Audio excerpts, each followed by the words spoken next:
Alam mo, ito problema kasi, sa totoo lang pinuna ni ni Roque, etong si Stella Kimbo. Kasi masyado itong bunganga nito ni Stella Kimbo. Akala mo, may pangarap din itong maging diktador eh.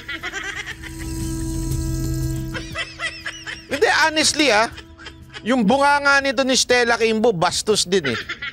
Sinabi nilang done deal na daw. Ano kanyo, Stella Kimbo? Ikaw, Zaldico? Done deal na yung confidential fund? Sino kayo para magsabi nun? Sino kayo? Sandali. As far as I remember, the Constitution says we have two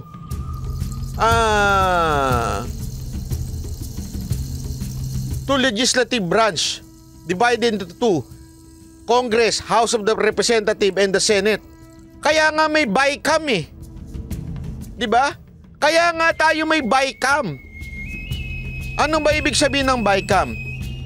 Dinidinig dito yung budget ng mga congressman, mga congressman, mga buwakan ng ina nandito. Tapos itong Senate, dinidinig din nila.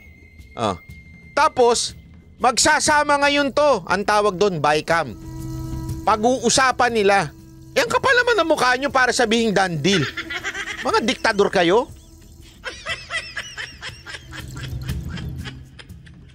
Stella Kimbo? Ba't masyado kang nagmamagaling? Masyado kang epal mukhang nakatungtong ka sa kalabaw Sino yung kalabaw? Si Romualdez? Hindi totoo. Ang yung ninyo, parang feeling ninyo kayo na nagdidesisyon sa lahat Ano to? Baliwala ng Senado? Buwagin na natin yan. Sayang binabayad natin dyan.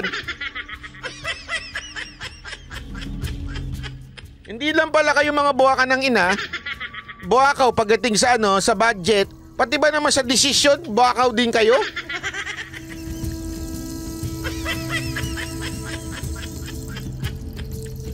Hindi, yun ang totoo Kasi ang lakas ng loob nilang sabihin, done deal na to. Alam mo sa totoo lang eto pasensya na marami na bastos ang senador doon. Doon sa salitang done deal. Parang sinasabi nilang, ganon. So ibig mo bang sabihin, Romualdez, ikaw lang ang susundin ng presidente ng Pilipinas, wala nang iba? Abay, magpresidente ka muna. Hindi yung mabagal ang Senate, hindi ho ganun yun. Merong schedule yan. Hindi ho yung mauuna tong Congress. Hindi ho yan. May schedule ho yan. Bago mag-BICAM, meron nung schedule yan. Kaya hindi ho masasabing mabagal ho ang Senado. Merong schedule yan para pag-usapan sa BICAM. Laging ganyan. Yan ang tinatawag na check and balance sa Pilipinas. Ano to? Diktador na ho ba kayo?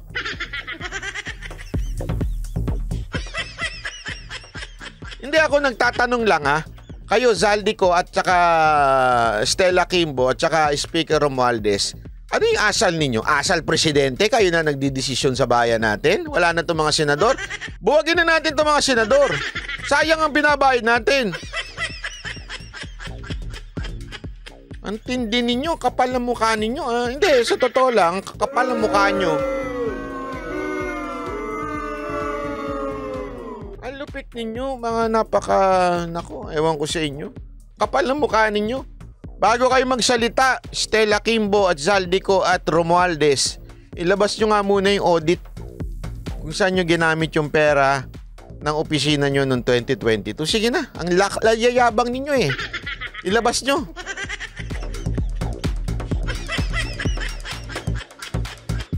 Ilabas ninyo. Huwag kayong puro daldal. Plastic ninyo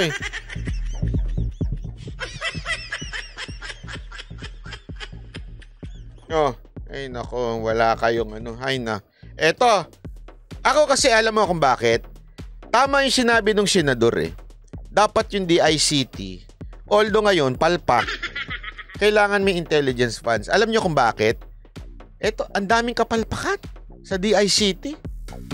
And in fairness even if marami silang kapalpakan ngayon, okay? Ako dapat suportahan sila ng budget. Suportahan sila ng intelligence fund kasi Kita nyo yung nangyari sa PhilHealth? Ay, grabe ho. Tapos ngayon, PSA. Yung kung sino yung may hawak ng national ID natin, nahack na ng todo-todo. Ay, naku, dapat talaga. Panoorin nyo to. Bukod po sa PhilHealth, kumpirmado ring nahack ang sistema ng Philippine Statistics Authority o PSA. Ito pa naman ang ahensyang nangangalap ng datos para sa National ID System. Ang detalye niyan, tinutukan ni Chino Gaston. Ilang araw matapos ang malawakang data breach sa personal na impormasyon ng mga miyembro ng PhilHealth, isa na namang ahensya ang nabasok ng mga hacker. I'm not at liberty to say it yet, but there are additional agencies in government that have also been subject to a data breach. Ako sa tingin ko ito and then for me the correct way sa tingin ko yung tamang ginawa ng yung sinasabi ng Senate. Bigyan natin ng confidential funds or intelligence funds itong DICT for 1 year. 'Di ba? For 1 year, 2,000. Kasi pinag-usapan natin dito 2,000 in next year na budget 'di ba? Bigyan natin sila ng funds. Tapos pag hindi nila nasolusyonan 'yan, you demand for resignation itong maman to. In fairness naman, wag naman yung parang, hindi, wala. Demonyo kayo, wala kayo alam. Wag ganun. Kasi hindi ko kursunada ito di ba? Ito nga daw yung isa sa mga nakikipag-usap nung kay Glenn Chong di ba? Hindi ko kursunada ito, pero bigyan natin ng pagkakataon ng 1 taon. Pag hindi nyo nasolusyonan yan, lintik na hack na yan. Aba sir, mag-resign na po kayo, wala kay silbi dyan. Sa totoo lang, wala kayong silbi kung nahahack pa rin ang ating mga ahensya ng gobyerno. Laki rin ang pinsala dahil yung breach is significant. So we are currently waiting for them for that agency to respond to all our requests. We want to try to minimize the damage. And we want to try to help whatever agency these are. Hanggang sa nakumpirma, ang apektadong ahensya ay ang Philippine Statistics Joel De Los Authority Reyes, salamat po. Na nag-i-imbak ng personal data ng mga mamamayan, population census at iba pang impormasyon. Nakakabahala lalo't sa PSA kumukuha ang publiko ng kanilang mga birth, marriage at... Oo nga, grabe no, yung hack mismong sa PSA. Ewan ko ba, DICT? Wala naman kayong silbi. Grabe naman yung pagiging nyo. Ay, nako. Anyway. Death certificates at iba pang dokumento. Sa isang statement, sinabi ng PSA na noong October 7, may mga impormasyon mula sa kanilang pinamamahalaang system ang ipinost sa social media. Agad daw silang nag-imbestiga at nakipag-ugnayan sa National Privacy Commission, Department of Information and Communications Technology, PNP at iba pa. Sa ngayon, mukha raw ang naapektuhan ay ang kanilang community-based monitoring system at inaalam pa kung anong personal data ang nakuha doon. Na-hack yung isang yung isang storage facility namin which contains some data collected under the community-based monitoring system. Ang practice namin dito is that naka-separate talaga siya.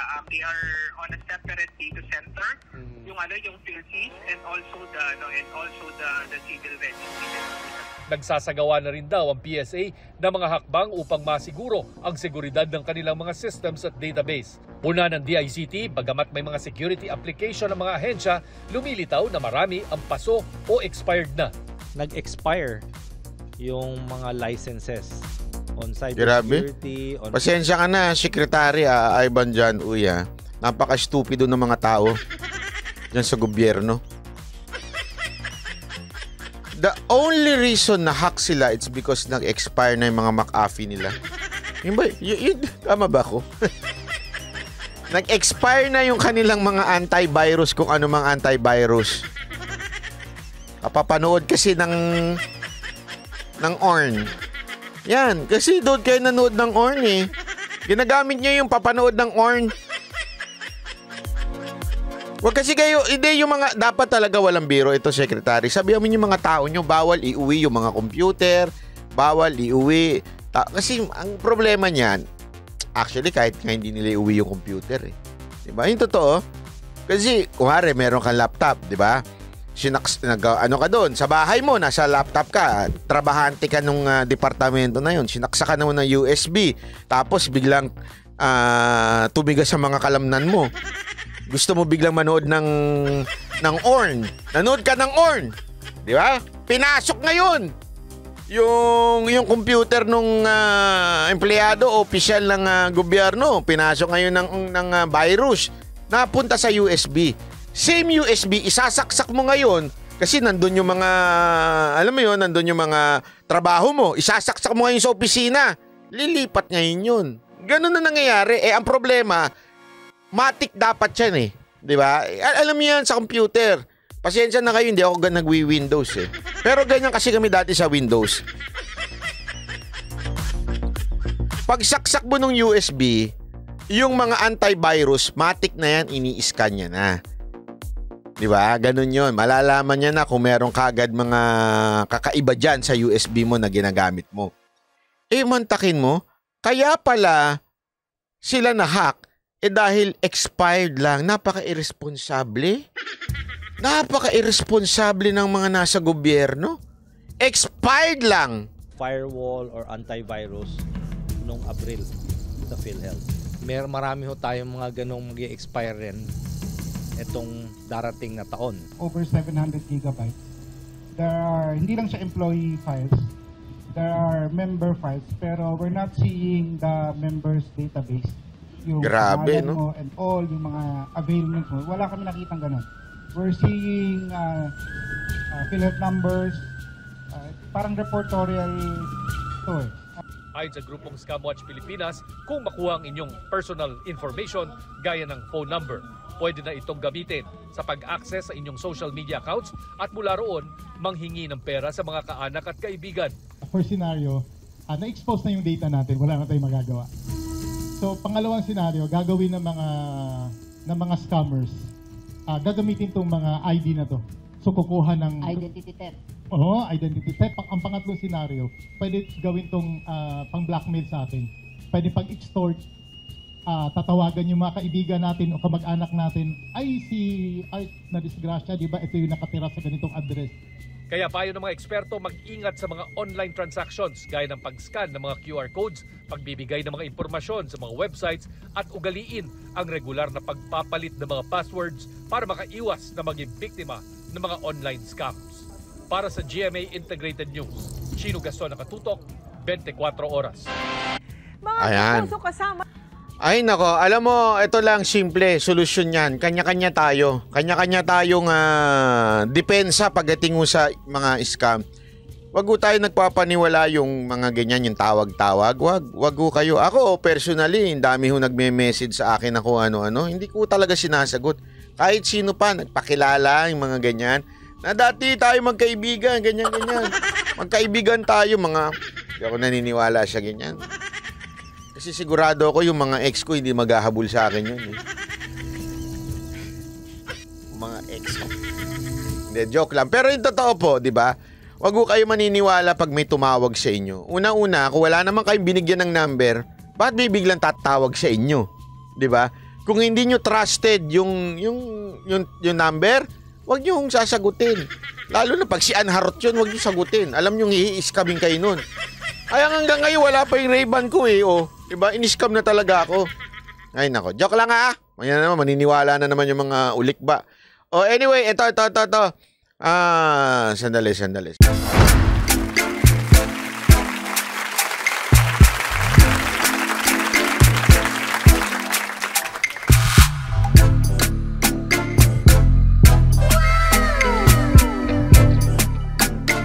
The next performance will start momentarily.